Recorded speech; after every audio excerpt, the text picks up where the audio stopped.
Bonjour à toutes et à tous et bienvenue dans ce nouvel épisode de notre podcast Surmonter et réussir son divorce ou sa séparation, le média où nous abordons avec empathie et expertise les grandes questions liées au divorce et à la séparation.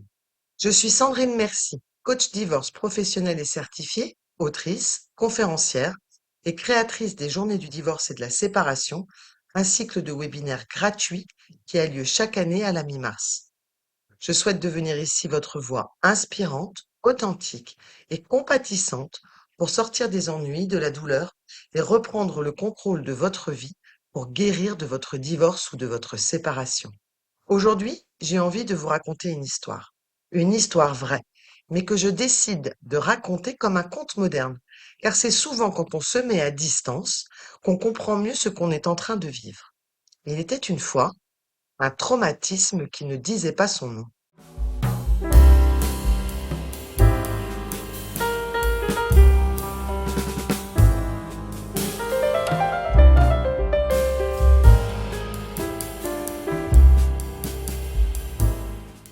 Il était une fois un homme ou une femme que tout le monde pensait fort. Une mère, un père, un professionnel investi, quelqu'un de stable, de fiable, quelqu'un qui avait tout organisé. Il ou elle allait plutôt bien, avait pris la décision de la séparation, il ou elle avait un entourage, il ou elle avait un métier, des collègues, un quotidien qui tenait debout. Puis tout le monde leur disait, tu sais, un divorce est toujours douloureux. Il faut juste laisser le temps faire les choses. Ils y croyaient tous, ou en tous les cas, ils voulaient y croire. Jusqu'au jour où cet homme, cette femme ont commencé à avoir un sommeil détérioré. Puis ils n'ont plus dormi. Jusqu'au jour où leur corps s'est mis à trembler devant un simple email. Jusqu'au jour où la sensation d'être étranger à sa propre vie s'est manifestée. Comme paralysé, en décalage, dépassé, avec des pleurs dans les transports, l'absence de réelle compréhension de tout ce qui était dit.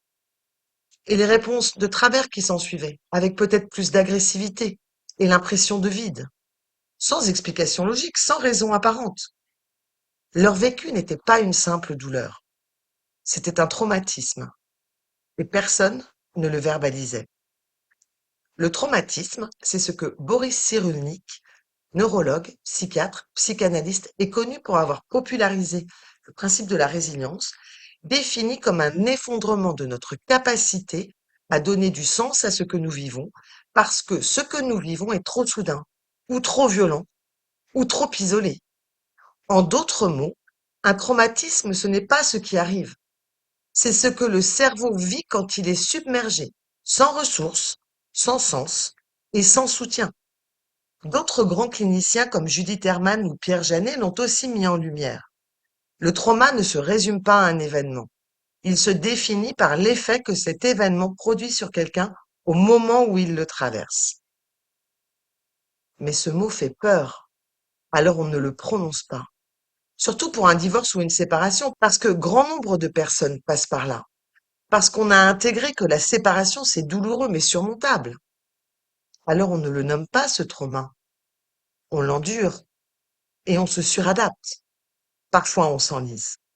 Et le divorce dans notre société remplit souvent toutes ces cases du traumatisme. La perte de contrôle, un effondrement des repères, une surcharge de responsabilité, une solitude extrême, une incompréhension sociale et une charge mentale qui pulvérise le fonctionnement normal. Les réactions que vous avez ne sont pas une faiblesse, elles sont normales. Le divorce est, selon plusieurs études européennes et françaises, la deuxième cause de traumatisme psychique après le deuil.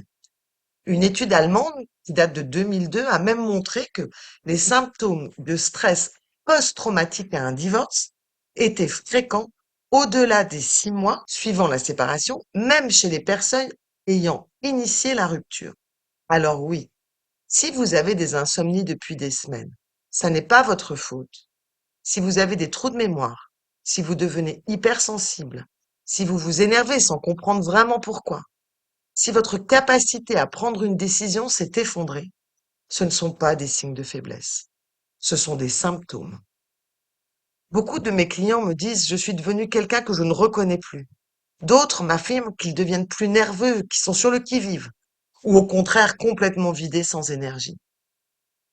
Certains disent qu'ils font tout ce qu'ils peuvent, tout ce qu'il faut, mais qu'ils ont quand même l'impression de s'enfoncer. Ces réactions sont des indicateurs. Et sachez que si vous les vivez, vous n'êtes pas seul. Prenons un exemple simple. Si vous êtes en arrêt maladie depuis un mois et que vous évitez de répondre aux messages de votre avocat, que vous redoutez les réunions professionnelles et que votre sommeil est déréglé, c'est probablement que votre système nerveux est en surcharge. Il ne sait plus faire la différence entre ce qui est urgent, grave, et ce qui ne l'est pas. Et ceci est un mécanisme complètement archaïque, mais très bien expliqué en neurosciences. Quand un traumatisme est activé, le cerveau émotionnel prend le dessus sur le cerveau rationnel. Autrement dit, sur vos capacités à faire des choix et à prendre des décisions. Vous voyez bien que ça n'est pas une question de volonté. Ce n'est pas non plus une question de caractère. C'est une question de fonctionnement biologique. Alors pourquoi ce traumatisme est-il si méconnu? Tout d'abord parce qu'en France, on s'évertue de vous expliquer la guérison d'un divorce ou d'une séparation selon un processus de deuil établi par Elisabeth Kubler-Ross dans les années 1970. Ce mécanisme, avec l'apparition des neurosciences, est suranné. Et puis surtout, ce mécanisme de traumatisme est méconnu parce qu'il est silencieux, parce qu'il est souvent vécu à huis clos, parce qu'il s'installe progressivement dans un monde qui valorise ceux qui tiennent bon, ceux qui ne craquent pas, ceux qui repartent de l'avant. Et puis surtout, parce que personne ne vous a jamais dit qu'un divorce ou une séparation pouvait traumatiser. On parle de rupture, de chagrin d'amour, éventuellement de la possibilité d'une nouvelle vie. On ne parle jamais d'événements potentiellement traumatiques, alors même que tout y est. Une déstructuration brutale du quotidien, une mise en insécurité profonde, parfois financière, très souvent émotionnelle, des décisions à prendre dans l'urgence, un sentiment d'injustice ou d'humiliation, un isolement dans les pensées, dans les choix, dans votre quotidien, dans vos nuits. Alors, le traumatisme reste tapis dans l'ombre. Et c'est encore plus vrai dans les séparations qui sont longues, dans les procédures qui n'en finissent pas, dans des relations où la communication devient impossible. Et vous? Vous vous dites peut-être, si j'avais su que c'était un trauma, j'aurais demandé de l'aide plus tôt. Oui, mais personne ne vous l'a dit. Et si vous saviez que c'est un traumatisme, vous le traiteriez autrement. Imaginez un instant que vous tombiez de cheval et que vous vous fracturiez la jambe. Iriez-vous courir un marathon la semaine suivante? Non. Vous iriez consulter un médecin, prendriez du repos, feriez une rééducation. Personne ne vous dirait autour de vous, allez, remets-toi, le temps va faire le travail, le temps va te guérir. Pourquoi ce serait différent pour un traumatisme émotionnel? Tous les gens que j'accompagne ont un parcours professionnel accompli. Ils sont compétents dans leur travail, ils sont réfléchis, ils sont engagés. Mais face à leur séparation, ils s'effondrent. Ils se sentent nuls. Ils pensent qu'ils ne devraient pas souffrir autant. Certains cachent leur état. Beaucoup d'ailleurs cachent leur état. Ils veulent être efficaces, gérer et surtout avancer. Mais on ne guérit pas d'un traumatisme par la performance. On le traverse avec les bons outils, les bonnes personnes, le bon cadre. Quand mes clients comprennent que ce qu'ils ou elles vivaient était un traumatisme, ils cessent de se battre contre eux-mêmes. Ils posent des mots, ils trouvent des repères, et puis ils commencent à se reconstruire à leur rythme. Et c'est précisément ce que je souhaite vous offrir ici. La bonne nouvelle, c'est qu'un traumatisme n'est pas une condamnation. Il existe un avant, un pendant et un après. Mais pour cela, il faut un point de bascule. Et ce point de bascule, c'est de nommer ce que vous vivez. C'est de comprendre que non, vous n'êtes pas trop sensible, que vous n'êtes pas assez solide. Vous êtes en train de traverser quelque chose de difficile.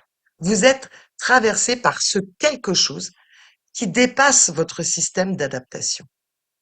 Et dès lors que vous le reconnaissez, vous pouvez commencer à cheminer. Ça commence par sortir de l'isolement, avoir des personnes ressources, des personnes qui ne vont pas vous juger. Ça commence aussi par se structurer, remettre de l'ordre dans les décisions, les urgences et les priorités. Ça commence aussi par comprendre, se faire accompagner pour relier les réactions actuelles à ce qui a été vécu. Et puis ça commence par choisir, avancer, un pas à la fois, vers une nouvelle stabilité.